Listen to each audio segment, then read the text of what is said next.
is nothing but sbuff register. Sbuff is nothing but sbuffer register. So what is the use of this sbuff register? I written here. You just see a byte of data to be transferred via the txt is nothing but transmit line. Okay, so transmit the data. So txt is nothing but transmitted data. So adi full form. A byte of data to be transferred via transmitted data line must be placed in the sbuffer register. Okay, so మీరు ఏదైనా ఒక డేటాని మన micro controller నుంచి external డివైజెస్కి transfer చేయాలి అంటే మనం దేని స్టోర్ చేయాలి? ఎస్బఫర్ రిజిస్టర్లో స్టోర్ చేయాలి. అప్పుడే మనం ఆ డేటాని ఈ ట్రాన్స్మిటెడ్ లైన్ నుంచి మనం ట్రాన్స్మిట్ చేయగలం. సో ఎస్బఫర్ రిజిస్టర్ అంటే ఏంటి? It is a buffer register. So before sending the data to the other devices, we have to store in the sbuffer register. Suppose మీరు sbuffer register లో వాల్యూ స్టోర్ చేయకపోతే ఆ డేటాని మనం ట్రాన్స్ఫర్ చేయలేం. మీరు ట్రాన్స్ఫర్ చేయాలంటే ఆ డేటా అనేది ఫస్ట్ sbuffer register లో ఉండాలి. sbuffer register నుంచి మనం ట్రాన్స్ఫర్ చేయాలి. So that is the meaning. Okay, it's clear. Next, so ఇది కూడా sbuffer register కూడా మన ప్రోగ్రామ్లో యూస్ చేస్తున్నాను. నేను చెప్పే ఈచ్ అండ్ ఎవ్రీ పాయింట్ మన ప్రోగ్రామ్లో ఉంటుంది. అగైన్ ఈ ప్రోగ్రామ్కి వెళ్ళినప్పుడు అన్ని పాయింట్స్ నేను ఇక్కడ రెఫర్ చేస్తాను. Next point going to explain SCON register. SCON register. Okay, SCON is nothing but serial communication. So SCON register. ఈ register ని చూడండి.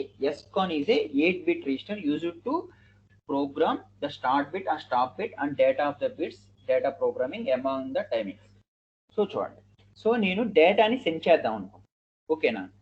ఓకే, అది 8-bit డేటానా, 16-bit డేటానా, 13-bit డేటానా అనే డేటాని నేను పంపించాలి. సో ఇప్పుడు నేను ఇక్కడ ఉన్నాను, సమ్ పర్సన్ అక్కడ ఉన్నారు. నేను ఏ ట్రాన్స్మిట్ చేద్దాం అనుకున్నానో ఆ ఇన్ఫర్మేషన్ వాళ్ళకి తెలియాలంటే సమ్ హింట్స్ ఇవ్వాలి కదా. అంటే starting bit, so some parity bit కానీ starting bit as a stopping bit ని పంపించాలి. ఇన్ బిట్వీన్ దట్ నేను డేటాని పంపించాలి. సో అదే ఎస్కాన్ రిజిస్టర్ చేసే పని. సో ఈ ఎస్కాన్ రిజిస్టర్ ని ఫస్ట్ మనం ఎనేబుల్ చేయాలి. ఎస్కాన్ రిజిస్టర్ ని మనం ఎనేబుల్ చేస్తేనే మన సీరియల్ కమ్యూనికేషన్ ఎనేబుల్ అవుతుంది. సో ఈ ఎస్కాన్ రిజిస్టర్ 8-bit రిజిస్టర్, అంటే మనకు టోటల్ 8 బిట్స్ ఉంటాయి. ఇప్పుడు మీరు అబ్జర్వ్ చేస్తే సో ఏమేమి 8 బిట్స్ ఉన్నాయి? SMO, SM1, SM2, REN, REN, TB8, RB8, TA, RA. So the full form of everything I mention here. SMO అంటే సీరియల్ మోడ్ స్పెసిఫైయర్. SM1 అంటే ఇది కూడా సీరియల్ మోడ్ స్పెసిఫైయర్. SM2 అంటే used for multi processor communication. And REN set cleared by the software enable and disable reception. So each and everything గురించి నేను explain చేస్తాను చూడండి. Okay, ఇక్కడ నేను యూజ్ చేసేది ఓకే, సో ఇక్కడ నేను ఏది యూజ్ చేద్దాం అనుకుంటున్నాను. ఓకే, మీకు ఇంకా క్లియర్గా వెళ్తాం. సో ఇక్కడ జస్ట్ మీరు అండర్స్టాండ్ చేయండి. SMO అంటే సీరియల్ మోడ్ స్పెసిఫైయర్, SM1 అంటే సీరియల్, ఇది కూడా సీరియల్ మోడ్. అంటే ఈ 2 బిట్స్ని యూజ్ చేసి నేను, సో ఇక్కడ మీరు జస్ట్ అబ్జర్వ్ చేస్తే నేను మెన్షన్ చేస్తాను. ఇక్కడ ఈ టూ బిట్స్నే మనకి mode, so which mode you want transfer that will define by using these first 2 bits. And third bit ఏంటి? Used for multi processor communication. మన ఇక్కడ మల్టీ ప్రాసెసర్ కాదు కాబట్టి ఈ బిట్ మనం ఎనేబుల్ చేయాలి. సో ఎనేబుల్ చేయాలంటే 1 ఇవ్వాలి, డిజేబుల్ అయితే 0. సో డిజేబుల్ కదా, అందుకని 0. ఓకేనా? Next REN set or cleared by the software enable disable reception. So మనం దీన్ని సెట్ చేయాలి. సెట్ చేసినప్పుడు కదా మన డేటా ట్రాన్స్ఫర్ అయ్యేది. అంటే దీన్ని సెట్ చేయాలి ఫస్ట్. రిసెప్షన్కి enable disable the reception. So మనకి సాఫ్ట్వేర్ని సెట్ చేయాలి కాబట్టి ఆటోమేటిక్గా మన డేటా ట్రాన్స్ఫర్ అయినప్పుడు అది క్లియర్ అయిపోతుంది. సో క్లియర్ అయితే 0 అవుతుంది. కానీ మనం ఫస్ట్ డేటాని ట్రాన్స్ఫర్ చేయాలి కాబట్టి సో దీన్ని 1 చేయాలి. సో నేను ఫస్ట్ 2 బిట్స్ గురించి ఏం చెప్పలేదు. SMO, SM0, SM1 గురించి ఇంకా చెప్పలేదు. నేను ఫర్దర్గా మెన్షన్ చేస్తాను. సో ఇప్పటివరకు నేను ఏం చూపించాను? SM2 అంటే మల్టీ ప్రాసెసర్ కమ్యూనికేషన్. సో ఇక్కడ మనం మల్టీ ప్రాసెసర్ ఏం చేయట్లేదు కాబట్టి 0. సో REN అంటే ఇక్కడ మనకి ఎనేబుల్ రిసెప్షన్ ఎనేబుల్ డిజేబుల్ చేయడానికి. సో నేను ఫస్ట్ ఎనేబుల్ సెట్ చేయాలి, అప్పుడే మన డేటా అనేది ట్రాన్స్ఫర్ అవుతుంది. Next TB8 not used for mode 1. So ఇక్కడ మనం చేసేది మోడ్ 1. సో ఆ మోడ్ 1 ఏంటో నేను ఫర్దర్ ఎక్స్ప్లెయిన్ చేస్తాను. Not used mode 1. So not used అంటే అక్కడ ఎంత వాల్యూ? 0 అని. సో RB8 కూడా నాట్ యూజ్డ్ మోడ్ 1. సో అది కూడా వాల్యూ కూడా 0 అని. Next transmit interrupt flag. So ఈ ట్రాన్స్మిట్ ఇంటరప్ట్ ఫ్లాగ్ ఏంటి? ఎప్పుడైతే మీరు సక్సెస్ఫుల్గా డేటా మొత్తం ట్రాన్స్మిట్ చేశారో ఇంటరప్ట్ ఫ్లాగ్ అనేది ఎనేబుల్ అవుతుంది. సో మనం ఇంకా డేటాని ఇంకా ఇంటరప్ట్ ఎప్పుడు అవుతుంది, ఓవర్ఫ్లో జరిగినప్పుడు, అంటే డేటా మొత్తం ట్రాన్స్ఫర్ అయినప్పుడు. సో ఇంటరప్ట్ అప్పుడు జనరేట్ అవ్వాలి. సో ఇప్పుడు జనరేట్ అవ్వకూడదు కాబట్టి 0. అలాగే రిసీవర్ ఇంటరప్ట్ లాగా కూడా ఇప్పుడు 0 అవ్వకూడదు. సో ఎప్పుడు 1 అవ్వాలి, ఎప్పుడైతే మనకి డేటా అనేది సక్సెస్ఫుల్గా మొత్తం ట్రాన్స్ఫర్ అయిందో అప్పుడే అవ్వాలి. సో ఇక్కడ వరకు నేను ఏ బిట్స్ వాల్యూస్ క్యాలిక్యులేట్ చేశాను, SM2కి ఎంత వాల్యూ ఇచ్చాను 0, యాజ్ వెల్ యాజ్ RENకి ఎంత, RENకి 1 ఇచ్చాను, ఎందుకంటే అది సెట్ చేయాలి కాబట్టి. మిగతా అన్ని 0 సెట్ 0 0 0 0 0. సో ఫస్ట్ 2 గురించి నేను ఇంకా చెప్పలేదు. సో ఫస్ట్ 2 గురించి ఇప్పుడు మనం చూద్దాం. సో ఇక్కడ వరకు మన డేటా ఏముందో చూద్దాం. 0 1 0 0 0 0. సో ఇక్కడ వరకు ఈ డేటా ఉంది. సో ఫస్ట్ 2 బిట్స్ నేను ఇప్పుడు మీకు మెన్షన్ చేస్తాను. ఓకేనా? So next I'm going to the next slide. ఆ ఫస్ట్ 2 బిట్స్ గురించి ఇదే, ఆ ఫస్ట్ 2 బిట్స్ గురించి డేటా. సో చూడండి, SM0 SM1 determine the framing of data by specifying the number of bits per character and start or stop bits. So ఇక్కడ నేను ఏం use చేస్తున్నాను, మోడ్ 1 యూస్ చేస్తున్నాను. మోడ్ 1 యూస్ చేస్తే ఏం తీసుకోవాలి, మోడ్ 1 యూస్ చేస్తే ఏం తీసుకోవాలి, ఆ బిట్స్ ని SM1 వాల్యూ ఏమో, SM1 వాల్యూనేమో మనకి ఇక్కడ. సో మోడ్ 1 యూస్ చేస్తున్నాం కాబట్టి SM1 value 0, SM0 value 0, SM1 value 1 తీసుకోవాలి. సో కంప్లీట్ డేటా రాద్దాం. సో SM0 మన ఫస్ట్ బిట్ SM0 కాబట్టి మనకి ప్రీవియస్ గా ఉన్న SCON రిజిస్టర్లో SM0 0 కాబట్టి 0, SM1 1, అలాగే SM2 వాల్యూ ఎంత మల్టీపర్పస్ కాబట్టి అది మనం యూస్ చేయట్లేదు కాబట్టి 0, REN ఎనేబుల్ చేయాలి కాబట్టి 1, and remaining 4 bits. Remaining 4 bits ఏంటి, TB8 RB8, అవి మనం నాట్ ఫర్ మోడ్ 1 కదా. సో అందుకని 0 0 as well as transmit interrupt flag as well as receiver interrupt flag. So రెండు కూడా మనం అది సక్సెస్ఫుల్గా ట్రాన్స్ఫర్ అయినప్పుడు జనరేట్ అవ్వాలి కాబట్టి సో ఇనిషియల్గా వాటిని 0 0 చేయాలి. సో దీనికి హెక్సాడెసిమల్ వాల్యూ క్యాలిక్యులేట్ చేయండి. ఎంత hexadecimal value, this is equal to ఎంత చెప్పాలి మీరే, 50 అంతేనా, 50H. సో SCON వాల్యూ ఎంత, 50H ని నేను ట్రాన్స్ఫర్ చేయాలి SCONలో. సో అప్పుడే మనకి సీరియల్ కమ్యూనికేషన్ అనేది స్టార్ట్ అవుతుంది, సీరియల్ కమ్యూనికేషన్ రిజిస్టర్. ఓకే, ఇక్కడ వరకు క్లియరా? So everyone are you there, are you clear? So up to now we completed SCON register. Okay, ఇప్పటి వరకు మనం ఏం చూసాం, బాడ్ రేట్ ని 9600 ట్రాన్స్ఫర్ చేయాలంటే -3 TH1 కి మనం -3 వాల్యూ ఇవ్వాలి. As well as serial communication enable అవ్వాలంటే SCON కి ఎంత వాల్యూ ఇవ్వాలి, 50H ఇవ్వాలి. Okay, up to here 2 points will clear. Next we are going to see remaining. Okay, what is the mode 1 and so on? Mode 1 is nothing but serial port functions used as a standard universal asynchronous receiver transmitter. Already I told మీరు UART mode use చేయాలంటే మీరు ఏ mode select చేసుకోవాలి, mode 1. Okay, ఇందాక ఇక్కడ ఎందుకు explain చేయలేదంటే ఈ slide ఇక్కడ ఉంది కాబట్టి. సో మనకి UART మోడ్లో నేను ఆల్రెడీ చెప్పాను, UART ఫ్రీక్వెన్సీనే మనం ఇక్కడ మనం మెయింటైన్ చేయాలి. అక్కడ మెయింటైన్ చేయాలంటే ఏ మోడ్ యూస్ చేయాలి, మోడ్ 1 యూస్ చేయాలి. అందుకని ఇక్కడ మోడ్ 1 యూస్ చేస్తున్నాను. సో మోడ్ 1 యూస్ చేయాలి కాబట్టి, సో UART మోడ్ యూస్ చేయాలి కాబట్టి నేను మోడ్ 1 యూస్ చేస్తున్నాను. మోడ్ 1 కాబట్టి SCON కి మనకి 50H అనేది ట్రాన్స్ఫర్ చేయాలి. Okay, clear. డిఫరెంట్ మోడ్స్ అనేవి మీకు అది మీరు థియరీలో చదవండి. For programming and explaining. Next, so already మనం చూసాము TI-RI. So what is TI?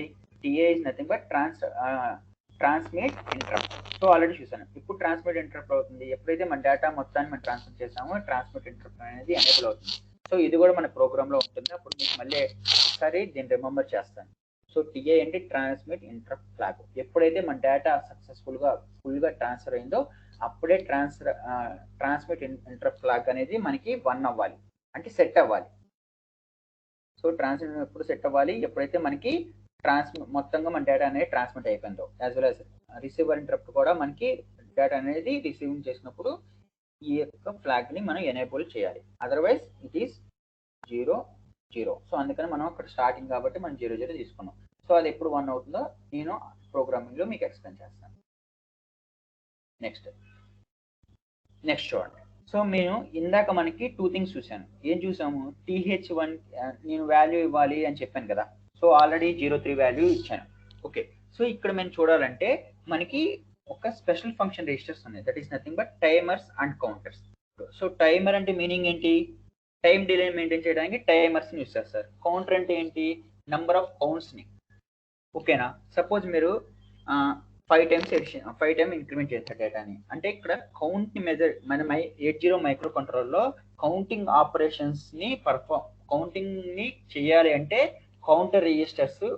ఇక్కడ మనకు ఉండేది one type of register, that is nothing but either ఇది టైమర్ గా అయినా వర్క్ అవ్వాలి, కౌంటర్ గా అయినా వర్క్ అవ్వాలి. ఓకేనా? అంటే డ్యూయల్ ఫంక్షన్ అన్నమాట. సో మీరు కౌంటర్ ఫంక్షన్ చేసినప్పుడు టైమర్ అనేది డిజేబుల్ అవుతుంది, టైమర్ చేసినప్పుడు కౌంటర్ ఫంక్షన్ అనేది డిజేబుల్ అవుతుంది. సో మీకు ఇక్కడ నెంబర్ ఆఫ్ క్లాక్ పల్సెస్ ని కౌంట్ చేయాలంటే కౌంటర్ ని యూస్ చేయాలి, అదే certain time delay operations perform చేయాలంటే టైమర్ ని యూస్ చేయాలి. ఓకేనా? క్లియరా? ఇందాక మనం టైం గురించి డిస్కస్ చేసాం కాబట్టి baud rate, so frequency time same information కాబట్టి అక్కడ మనం టైమర్ యూస్ చేసాం. సో కౌంటర్ ఆపరేషన్స్ లో కౌంటర్ ని యూస్ చేయాలి. Okay, clear? సో చూడండి నెక్స్ట్. సో ఇక్కడ మనకి ఉండేది 2 రిజిస్టర్స్ ఉంటాయి, timer or counter 0, timer or counter 1. So timer or counter 0, timer or counter 1, 2 registers ఉంటాయి. సో ఈ రిజిస్టర్స్ లో మళ్ళీ మనకి టైమర్ 0 రిజిస్టర్స్ ఏంటి?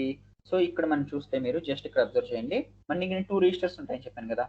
సో ఆ 2 registers is nothing but timer 0 కానీ టైమర్ 1 కానీ. దీనిలో మళ్ళీ it is 16 bit registers. So దానిలో 2 8 బిట్ రిజిస్టర్స్ ఉంటాయి. టైమర్ 0 రిజిస్టర్ లో TH0 ఉంటుంది, TL0 ఉంటుంది. అలాగే టైమర్ 1 రిజిస్టర్ లో TH1 ఉంటుంది, TL1 ఉంటుంది. ఓకేనా? సో ఇక్కడ మనకి టోటల్ ఇవి 216 బిట్స్. సో మీకు ఇక్కడ నేను మెన్షన్ చేస్తాను. సో ఇది 16 బిట్ రిజిస్టర్, ఇది కూడా 16 బిట్. సో ఈ 16 బిట్ రిజిస్టర్ ఎలా స్టోర్ అయినాయి? 2 8 బిట్ రిజిస్టర్స్. ఇక్కడ కూడా 2 8 బిట్. సో ఆ 2 8 బిట్స్ ని ఏవి షేర్ చేసుకుంటున్నాయి? Shared by both TMOD register, TCON register. TMOD అంటే టైమర్ మోడ్ రిజిస్టర్, టీకాన్ అంటే timer control register.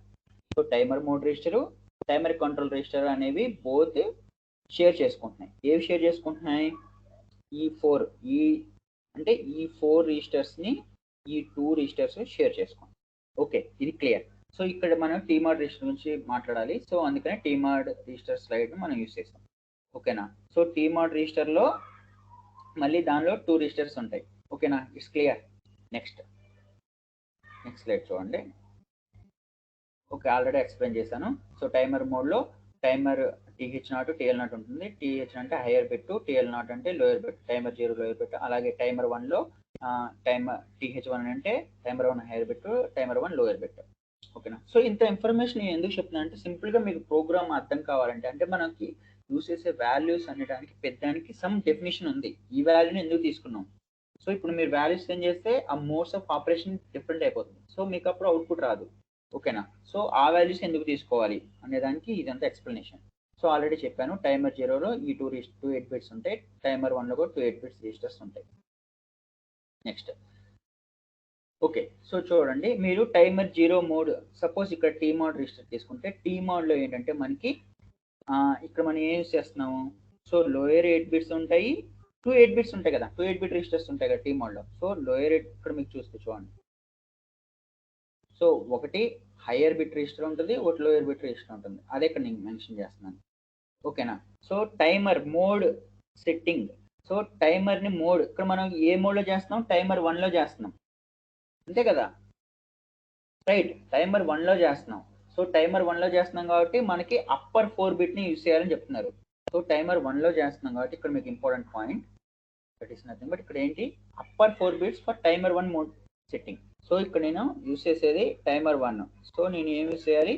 Upper 4 bit ని యూజ్ చేయాలి. లోయర్ బిట్స్ ని నేను నాట్ యూజ్ చేయాలి. సో లోయర్ బిట్స్ నాకు అవసరం లేదు, అప్పర్ బిట్స్ కి నేను ప్రోగ్రామింగ్ ఇవ్వాలి. So lower bits not use అంటే లోయర్ బిట్స్ లో మనకి అన్ని 0 0 0 4 జీరోస్ ఉంటాయి. ఓకేనా? So come here.